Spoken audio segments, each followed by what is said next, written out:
సచిన్ రాజ్ అత్యాధునిక world class physiotherapy treatment తో అన్ని రకాల నొప్పులకు శాశ్వత పరిష్కారం. ప్రేక్షకులకు నమస్కారం.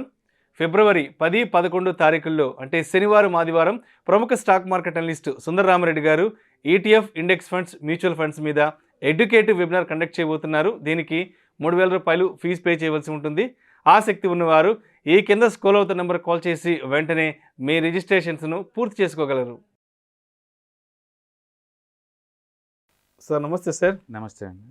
సార్, సుందరరామరెడ్డి గారు, ఈ మధ్య జియో ఫైనాన్షియల్స్ కాస్త ముందుకి వెనక్కి తడబాటుగా ఉందని తెలుస్తుంది. సో ప్రస్తుతానికి ఎలా ఉంది అసలు Jio financials company structure? Right. So మొదటి నుంచి రిలయన్స్ నుంచి విడదీసి బయటకు వచ్చిన జియో ఫైనాన్స్ మొదటి నుంచి ఒక సంచలనమేనండి. ఇప్పటికీ దాన్ని సేల్స్ వచ్చేసరికి ఈ క్వార్టర్లీ లాస్ట్ 3 monthsలో జస్ట్ 400 crore సేల్స్ అంతే. అంటే company market capitalization 1.6 lakhs crore అండి. Market capitalization 1.6 lakhs crore and sales వచ్చేసరికల్లా 400 crores అంతే. అండ్ PE మోర్ దెన్ 6,000 నడుస్తుంది. అంటే ట్రెడిషనల్ వాల్యుయేషన్ మ్యాట్రిక్స్ ప్రకారం ఇది చాలా ఎక్స్పెన్సివ్గా కనపడుతుంది, కానీ ఇది ఒక స్టార్టప్ కంపెనీ. అందుకని ఇప్పుడే ఫండమెంటల్ వైజ్ దీన్ని అనలైజ్ చేసేసి ఈ రేట్ దగ్గర కొనుక్కోండి అని మనం రికమెండ్ చేయలేము. కానీ దీంట్లో వర్టికల్ చాలా పెద్ద ఉన్నాయండి. సపోజ్ జియో ఫైనాన్స్ లిమిటెడ్ ఉందనుకోండి, అది RBI కంట్రోల్ చేస్తుంది.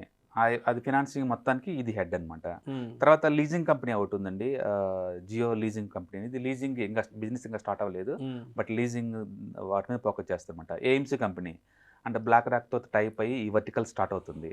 మన ఈ మధ్య పర్మిషన్ కోసం అప్లై చేశారు సెబీకి. ఆ పర్మిషన్కి అప్లై చేశారనే విషయం మీద ఇది 15% పెరిగింది 2 daysలోనే. అంటే మార్కెట్ ఎంతో ఎగ్జైట్మెంట్ అవుతుంది ఈ స్టాక్ పర్ఫార్మెన్స్ బేస్గా తీసుకుని అనమాట.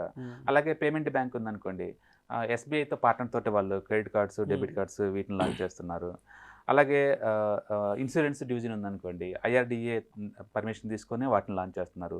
సో అంటే కంపెనీ చాలా అగ్రెసివ్గా ప్లానింగ్ స్టేజ్లోనే ఇంకా ఉందండి.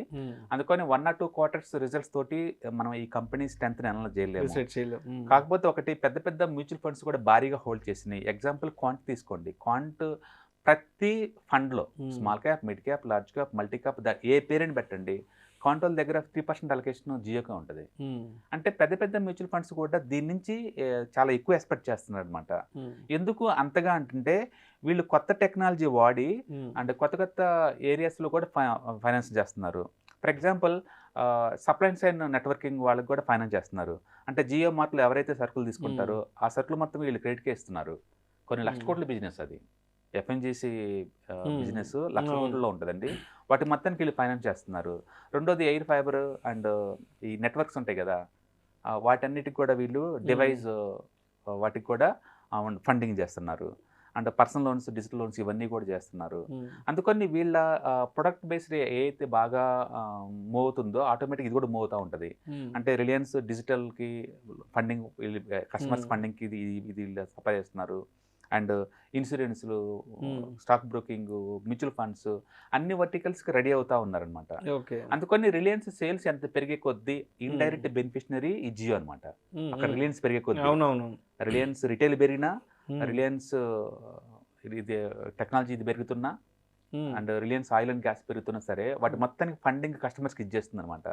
తద్వారా వాళ్ళ ఓన్ కస్టమర్సే వాళ్ళకి సరిపోతారు. బట్ ఇప్పుడు వరకు అది పెద్దగా ఆయిల్ ఇంకా అగ్రెసివ్ ఫోకస్ చేయలేదండి. ఇప్పుడే అన్ని ఇంకా బడ్డింగ్ స్టేజ్లో ఉన్నాయి. అట్లీస్ట్ 1 or 2 years టైం ఇస్తే కనుక డెఫినెట్గా ఇది ఒక ఇన్నోవేషన్ అనమాట. ఇన్నోవేటివ్ కంపెనీ పర్ఫార్మెన్స్ ఉంటుంది.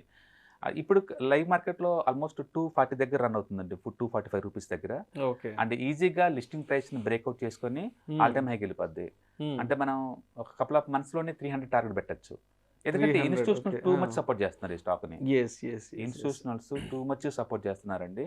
అందుకని ప్రతి డిప్ మనం బై చేసుకోవచ్చు.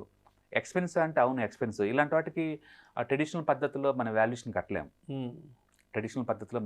కట్టలేము. ఓకే, అందుకని వీళ్ళేంటంటే ఇంకా ఇన్నోవేషన్లోనే ఉన్నారు అండ్ కొత్త కొత్త ఏరియాకి ఎక్స్పాండ్ చేస్తూ ఉన్నారు. అండ్ ముందు రోజుల్లో ఈ కాంపిటీషన్ తట్టుకుని ముందు ఎలా పోతారో మనం చూడాలి. ప్రస్తుతానికి వాళ్ళకున్న సేల్స్ లాస్ట్ క్వార్టర్లో అయితే మరీ దారుణంగా 400 crores ఉంది. అంటే ఇంకా బిగిన్ చేయాలి వర్టికల్స్. మార్కెట్ అయితే lot of things are expect చేస్తున్నారు. చార్ట్ ప్రకారం చూస్తే చాలా బుల్లిష్గా ఉంది. టూ మచ్ ఇన్స్టిట్యూషనల్ బయింగ్ జరుగుతుంది.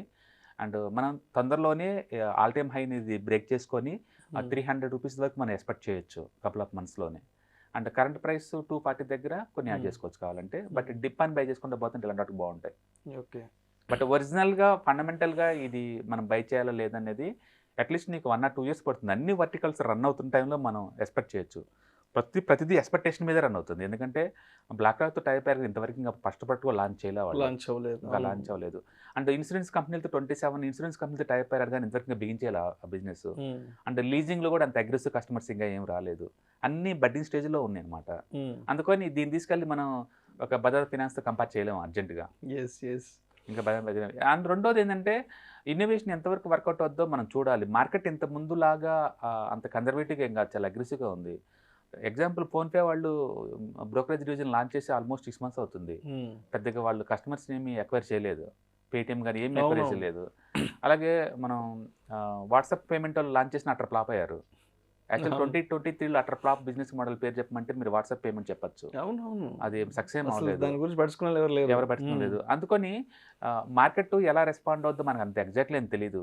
కాబట్టి రిలయన్స్ ఒక ట్రస్టెడ్ ప్రమోటర్ నుంచి వస్తున్నారు అండ్ ఆల్మోస్ట్ ఇండస్ట్రీ లీడర్తో టైప్ అయ్యకుండా ముందు పోతున్నారు. కాబట్టి మనం ఎక్స్పెక్ట్ చేయొచ్చు వాళ్ళ దగ్గర నుంచి అంత. ప్రస్తుతానికైతే హైప్లోనే ఉంది. ఇంకా వాల్యూషన్ ప్రకారం very expensive. Short term point of లో మనం 300 ఎక్స్పెక్ట్ చేయొచ్చు based on the technicals base. Right. Thank you so much, sir.